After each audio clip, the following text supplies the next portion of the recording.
Samantala, abalang-abala si boxing champion at Sarangani Representative Manny Pacquiao nitong weekend.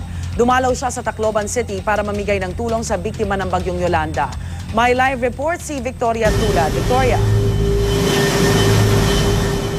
Rhea, mula Samar, narito naman sa Tacloban City sa Leyte, si pambansang kamao Manny Pacquiao para magbigay ng inspirasyon at tulong sa ating mga kababayang nasalanta ng bagyong Yolanda.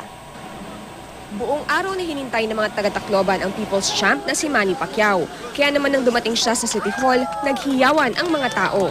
Dumiretso sa City Hall si Manny para mag-courtesy call sa mga opisyal ng lungsod.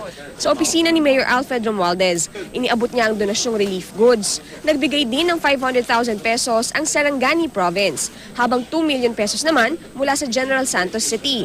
Ayon kay Manny, kinilabutan siya sa pagkasirang kanyang nakita sa Samar at Leyte.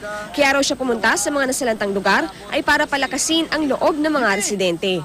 Huwag lang daw magsasawang bumangon. Maging siya nga raw ay nadapa na rin pero paulit-ulit daw na tumatayo.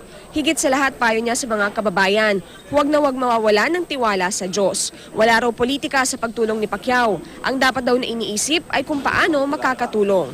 Nagpasalamat naman si Romualdez sa pagbisita ng pambansang kamao.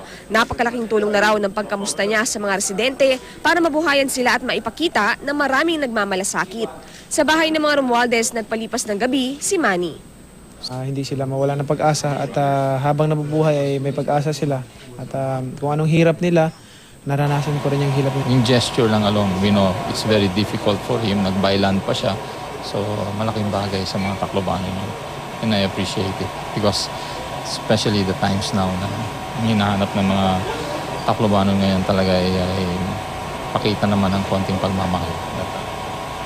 Rhea, ngayong alas 8 ng umaga, inaasahang dadalo si Manny sa flag raising ceremony dito sa May City Hall ng Tacloban. Pagkatapos niyan ay mag-iikot daw siya sa ilang evacuation centers, saka didiretso sa bayan ng Palo. Rhea? Maraming salamat, Victoria Tula.